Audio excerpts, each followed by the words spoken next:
My daughter-in-law said, "You're not on the $64.00, MD'd." At closing, the realtor looked straight at me and said, "Ready to sign?" My daughter-in-law shoved me to the floor, the cold marble striking my palms as I caught myself, then yanked my chair to the farthest corner and hissed, "$64 million? Are you delusional? Or should I throw you into a nursing home or a mental hospital? You choose." The sound of my purse hitting the ground echoed louder than her voice.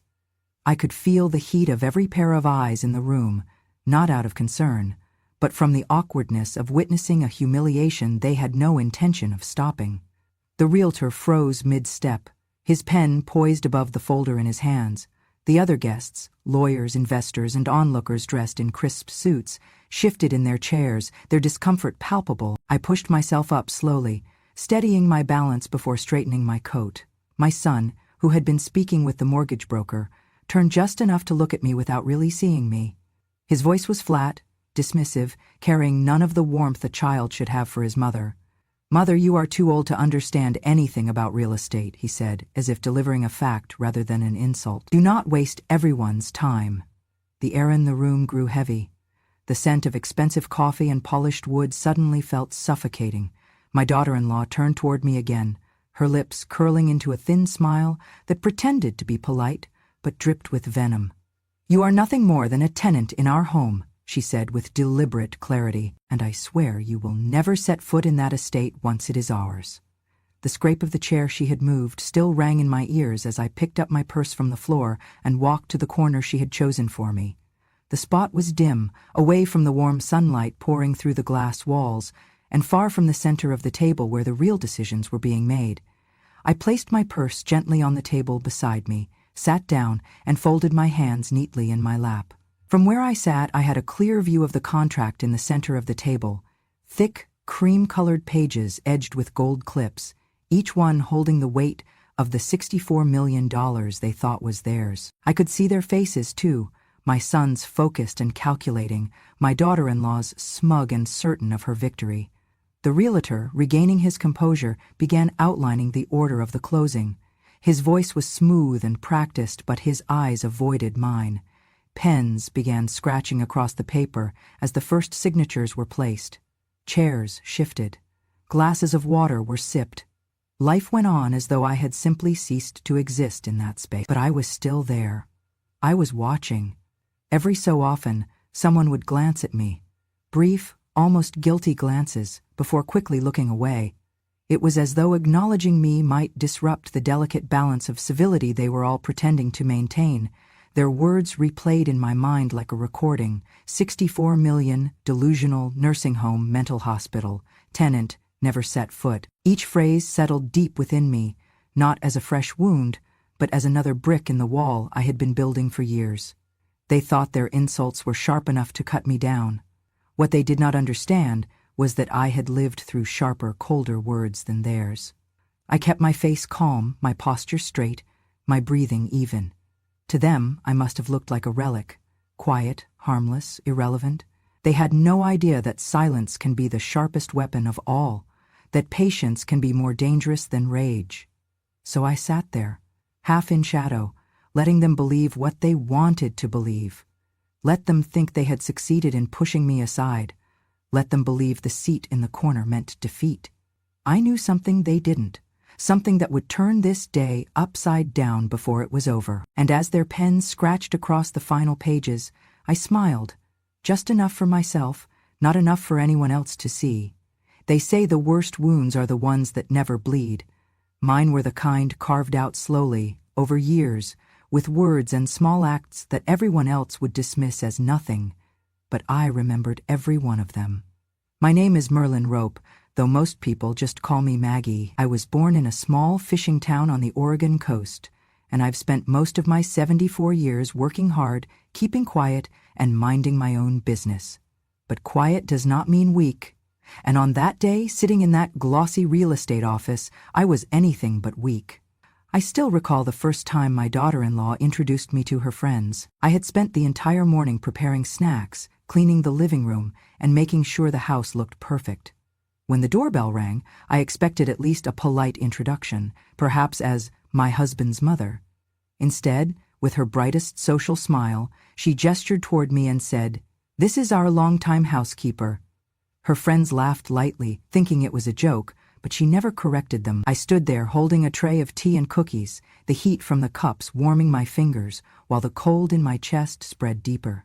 It was not an isolated moment. That same air of condescension bled into everything. I took pride in my little vegetable patch in the backyard, rows of lettuce, tomatoes, and herbs I had tended since before they moved in. One morning I found the compost bin overflowing with perfectly good vegetables. My daughter-in-law caught my gaze from the patio and shrugged. "They're not certified organic like the store sells," she said. "I don't trust what you grow in the dirt out there." As if the earth I had cared for my whole life was somehow beneath her standards. I tried to bring something of my own to the house once, a beautiful solid oak dining table I had found at an estate sale, the kind of piece meant to last generations. I polished it until it shone and placed it in the dining room. That evening she walked in, took one look, and laughed. "This old thing? It looks like it belongs in a cabin fireplace. We could burn it for warmth in the winter." The next day it was gone, replaced by a glass and chrome table that looked cold no matter what meal was set upon it. They began to chip away at my place in the house in more tangible ways.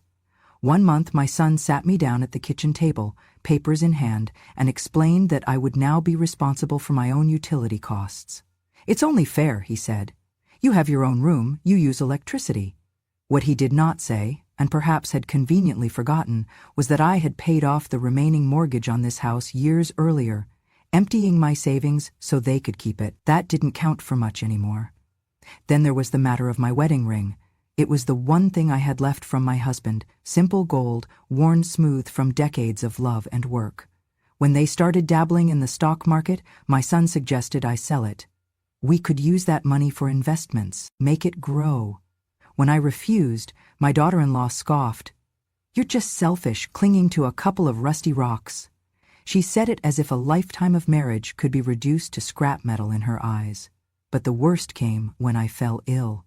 It was nothing dramatic at first, a cough that lingered, a fever that would not break.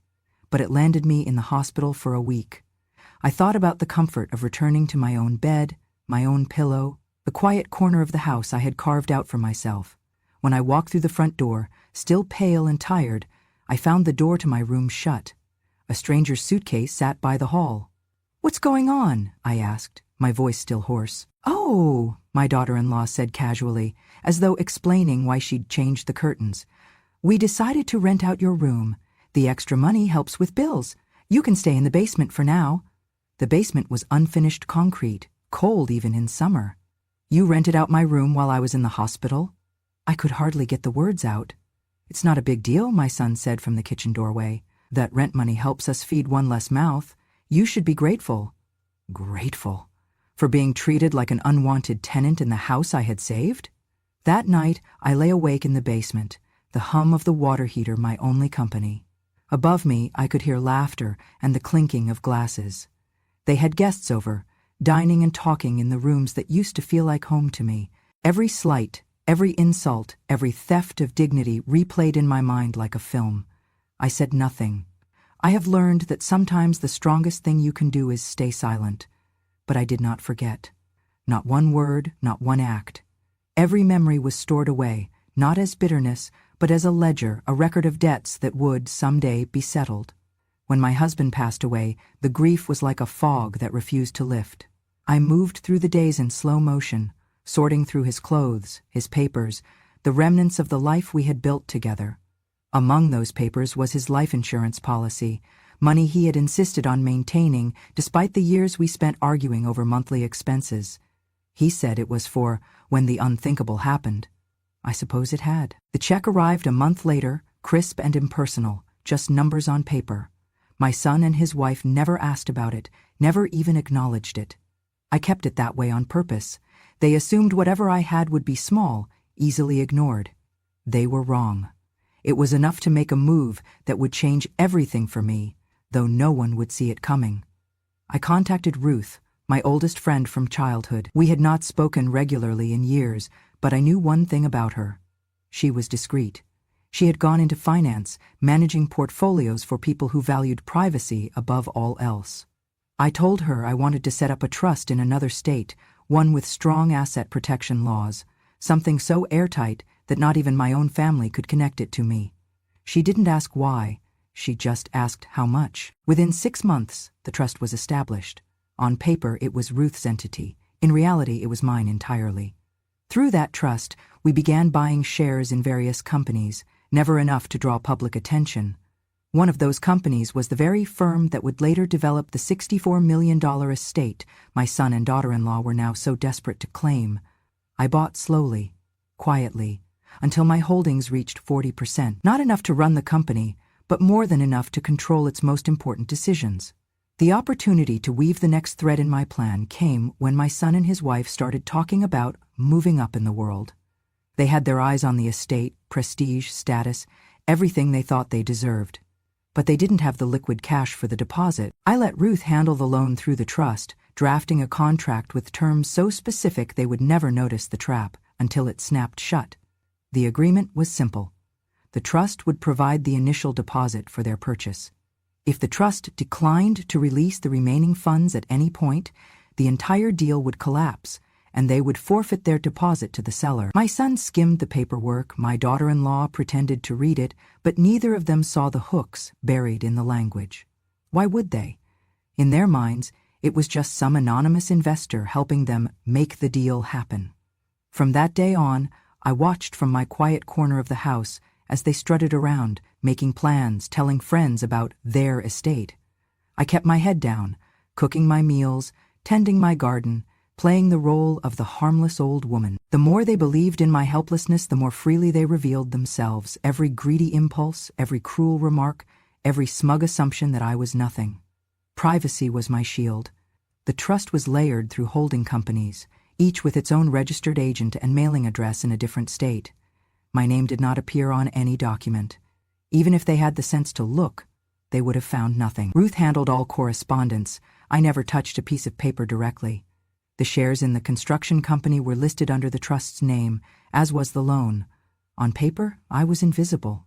What no one in that room could have guessed was that the trust was not just a silent investor, it was the legal owner of the very parcel of land the estate was being built on. In every registry, the land belonged to the trust, and the trust belonged to me. They thought they were dealing with a faithless financier, never realizing that every brick they coveted was already sitting in my hand. And invisibility has its power. I could sit at the kitchen table while my daughter-in-law boasted over the phone about how the deal was moving forward, how the stupid seller would never see them coming. I could hear my son tell his friends that they'd soon have more space than they knew what to do with, that he might even let me stay in a guest room if I behaved myself. I could listen to them lay out plans for tearing down parts of the house I loved in the promotional photos, and all the while, I knew that none of it would happen without my signature. I played the part so well that sometimes even I almost believed it, that I was just an old woman waiting quietly for life to decide my fate. But late at night, I would sit at my small desk in the basement, looking over the monthly reports Ruth sent me. I saw every dollar moving through the construction company. I knew every delay, every change order, every financial hiccup, and I knew that if I decided not to approve the final release of funds, the whole deal would crumble like a sandcastle under a rising tide. So I waited. I kept my silence, let them think I was irrelevant, let them believe they had me shoved into the far corner of their lives. Because when the moment came, and it would, every insult, every slight, every act of greed would be answered, and they would never see it coming until it was far too late.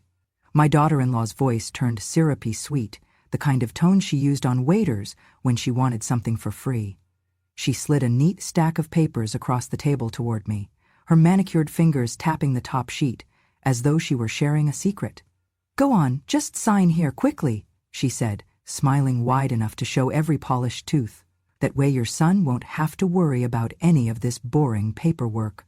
The papers were crisp, expensive stock, the black ink still smelling faintly fresh. I glanced at the heading in bold type, "Permanent Power of Attorney." A smaller line underneath spelled out what they really wanted: full, irrevocable control over the parcel of land my name still occupied. In the records, in their minds, I was just a decorative placeholder, a signature they needed to clear the last obstacle between them and the estate. I felt my son move closer, his shadow falling over my shoulder. He bent down, close enough that I could feel his breath warm against my ear. "If you don't sign," he murmured, his voice low so the others wouldn't hear, "consider this the end of whatever relationship we have left." For a moment, I let my gaze linger on the neat lines of the text, my fingers resting lightly on the corner of the page. Then I turned it over, slowly, placed it face down on the table, and folded my hands over it. My eyes met his, calm and steady. I did not say a word. The silence spread quickly. The room, once filled with the shuffling of papers and polite murmurs, grew still. The realtor's hand hovered above his pen, unsure whether to break the moment. Across the table, a lawyer adjusted his glasses but didn't speak. Even the hum of the overhead lights seemed louder. My daughter-in-law's smile faltered. "It's just a formality," she said, her voice tightening at the edges. "We're all on the same side here." The mortgage broker coughed into his fist, glancing between us like a man watching a storm gather over calm water. My son straightened up, his jaw tightening. "Mother," he said more loudly, "do not make this difficult. You have no reason not to sign." I leaned back slightly in my chair, letting the paper sit untouched in front of me. I could feel the weight of every gaze in the room pressing on me, urging me to pick up the pen, to bow to the pressure. But I had carried heavier burdens than this, and I had learned that sometimes the most powerful thing you can do is wait. "Perhaps she needs someone to explain it to her," my daughter-in-law offered, turning to the realtor. Her voice carried that brittle edge again, the one she got when she was 2 seconds from snapping. "She's not used to these kinds of transactions.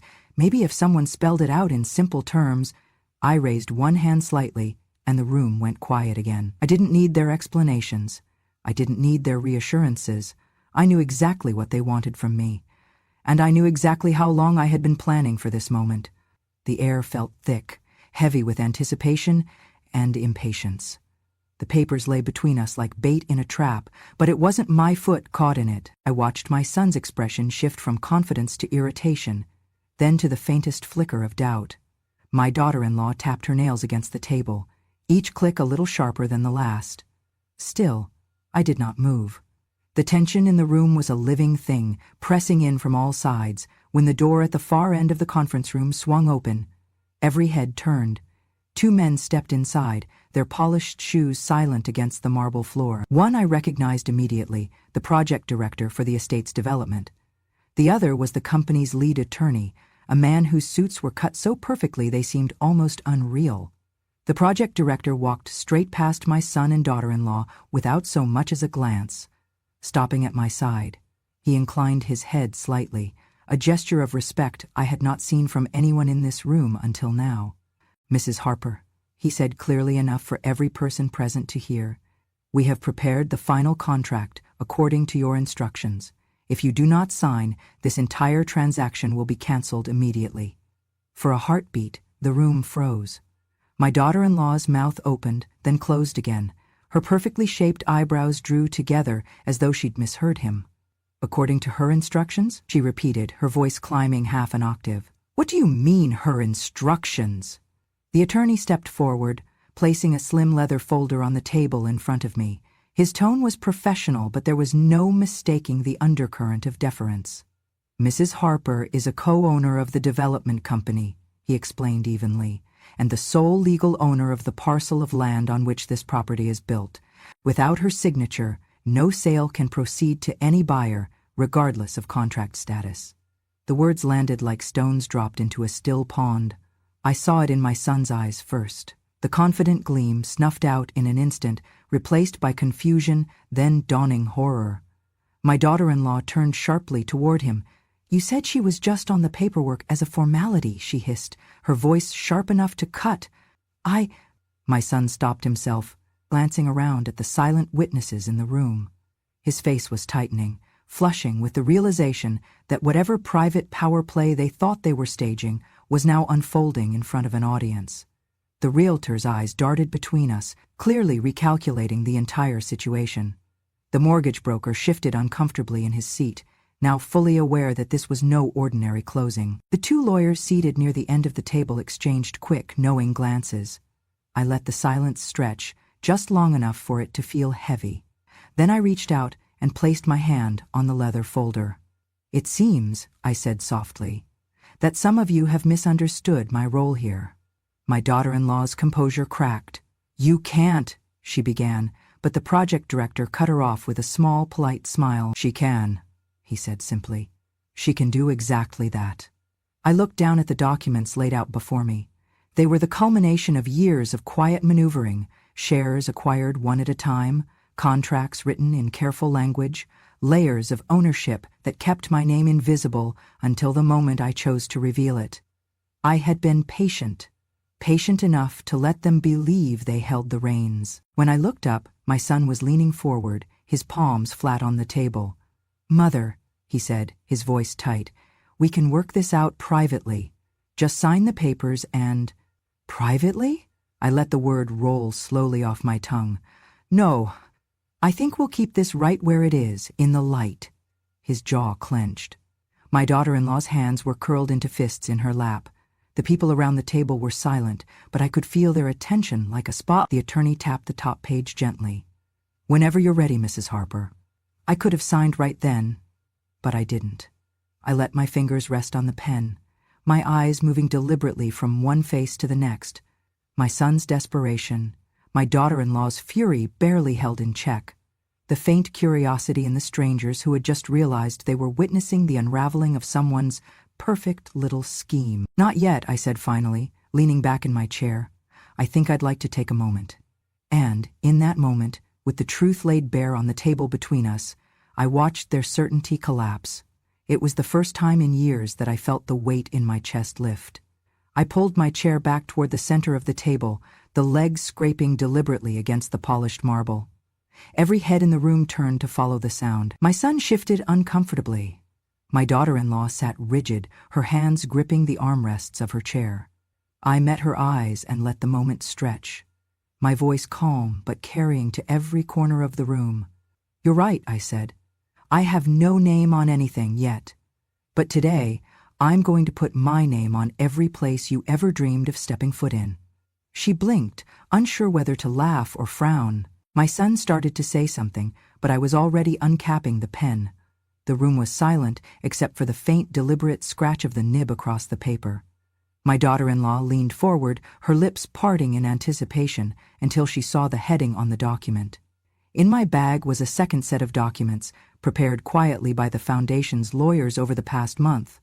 While my son and his wife had been gloating over their final closing, I had been arranging a closing of my own, one that could be executed in this very room, on this very table, without ever leaving my chair. Every legal clearance, every signature from the city, every stamp, it was all ready, waiting for my pen. It wasn't the sale agreement she thought it was. It wasn't a transfer into their hands. I was signing the estate over to the Haven House Foundation, a nonprofit shelter for elderly women abandoned by their families.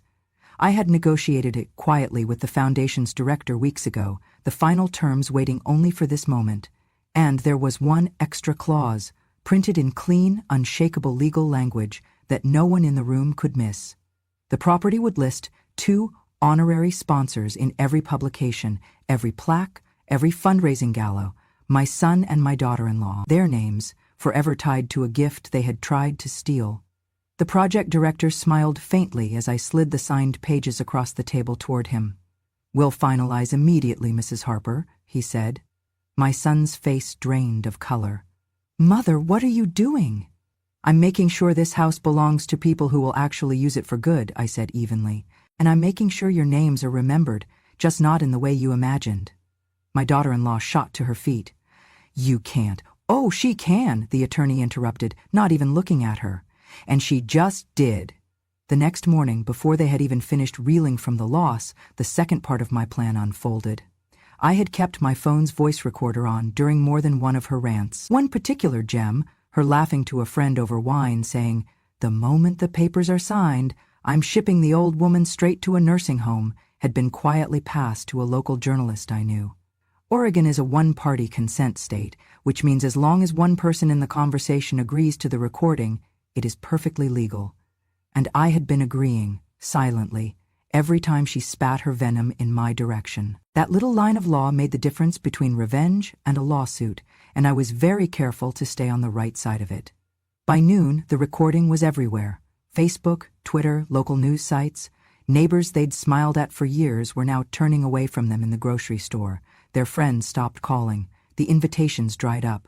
By the end of the week, the whispers had become open contempt. Oregon's small, tightly knit community does not forget when someone shows their teeth at family. They were no longer welcome at church functions, neighborhood gatherings, or even the cafe where they used to hold court over lattes. The very people they had tried to impress with their new estate now crossed the street to avoid them. It was poetic, really. They had wanted a house to prove their worth. Instead, they were left with a reputation that no amount of property could ever buy back. And the house they thought they'd live in? It was now a safe haven for women who, like me, had been cast aside, except these women would find nothing but kindness when they walked through its doors. I had given them what they wanted, in a way. Their names were etched in gold letters on a plaque in the estate's grand foyer, but next to it, in even larger letters, was the dedication, in honor of the women who are never forgotten. They wanted my silence to mean weakness, but my silence was just the space I needed to aim. And when I finally took my shot, I made sure it landed where it would never be erased. It was barely 4 months later when the cracks in their perfect little world began to show. The whispers around town had turned into something sharper. Business deals falling through, clients suddenly unavailable, partners withdrawing investments without warning. The public humiliation from that recording hadn't just damaged their social standing, it had gutted their credibility. First, they sold the luxury SUV, the one she used to parade through town as if it were a crown. Then the boat, then the house they'd once called their forever home. Piece by piece, their empire of image crumbled. By the 6th month, they were living in a cramped rental on the edge of town, trying to keep up appearances with smiles that didn't reach their eyes. And then, one rainy afternoon, there was a knock at my door. I opened it to find them standing there, my son and his wife, looking like the color had been washed out of them. He was thinner, the lines in his face deeper. She looked older too, but not in a way that came from time, more like something inside her had worn out. "Mom?" my son began, his voice low, almost breaking. We don't have anywhere else to go." My daughter-in-law kept her eyes down, her hands twisting the strap of her bag. She didn't speak, and for a moment I wondered if the weight of her own words, spoken months earlier about shipping me off to a nursing home, was pressing on her tongue. I stepped back from the doorway and gestured inside. "Come in," I said. My voice was calm, polite. They followed me into the kitchen, where I poured 2 glasses of water and set them on the table. Neither of them touched the glasses. Their hands stayed folded, restless. He was the one to speak again. "We just need a place for a while, until we can get back on our feet." I sat across from them, studying their faces. For a moment I saw flashes of the people they used to be, before the greed, before the cruelty, but it was only a flicker, gone as quickly as it came. I took a slow sip from my own glass, then set it down carefully on the table. "You know," I began, "there's a very nice nursing home in the next town over. Good food, clean rooms, friendly staff. You once told me I could choose between a nursing home or a mental hospital," I said softly, my eyes never leaving hers. "Well, I choose neither. But for you," I let the pause hang in the air, "the nursing home sounds perfect. You should try it." The words landed heavy in the air, and I saw them both flinch, not because they didn't understand, but because they did. It was her phrase, thrown back with precision. My son's lips tightened. My daughter-in-law's eyes finally lifted to meet mine, and for the first time she didn't have anything to say. They stood slowly. There was no argument, no plea, just a shared understanding that this door would not be opening for them again. When I walked them to the porch, I noticed a few of the neighbors outside, leaning on fences or pretending to work in their yards. They weren't pretending to ignore what was happening. They watched as my son and his wife walked down the path, their shoulders slumped, disappearing into the gray drizzle. I stood there until they turned the corner, the sea air cool against my face. My hands were steady. My voice had been steady, but inside there was something else, a deep, quiet satisfaction, not joy, not triumph, but the certainty that the ledger I'd been keeping for years was finally balanced. And I didn't need to slam the door behind them. The silence was enough. The late afternoon sun spilled across the garden in a warm, golden wash, turning every leaf into a panel of stained glass. I crouched low among the lettuce beds, the earth cool and soft beneath my fingers. The scent of rosemary and damp soil rose with every movement, mingling with the faint, briny tang of the ocean breeze drifting inland. Somewhere behind me, one of the hens let out a loud, indignant cackle, as if she'd just laid the most important egg in the history of hens. I smiled without looking up. The chickens didn't care about reputations or bank accounts or grand estates. They cared about seeds scattered on the ground, sunlight on their backs, and knowing exactly where they belonged. I reached for another head of lettuce, twisting gently until it came free, the roots dangling with clumps of dark soil. My knees ached a little, but I didn't mind. I had learned to cherish aches that came from honest work. They were nothing like the slow bruising that comes from being diminished every day in your own home. From here I could see the small wooden gate at the edge of the yard. Hanging from it was a hand-painted sign. "Welcome to Grandma's Garden. Entry by invitation only." The letters were bold, the paint still fresh. To most people, it was just a charming decoration, but to me it was a declaration. This was my space, my rules, my peace. I set the lettuce into the basket beside me, the pile already rich with tomatoes, carrots, and sprigs of basil. The rhythm of the work was soothing. Pull, shake, place, repeat.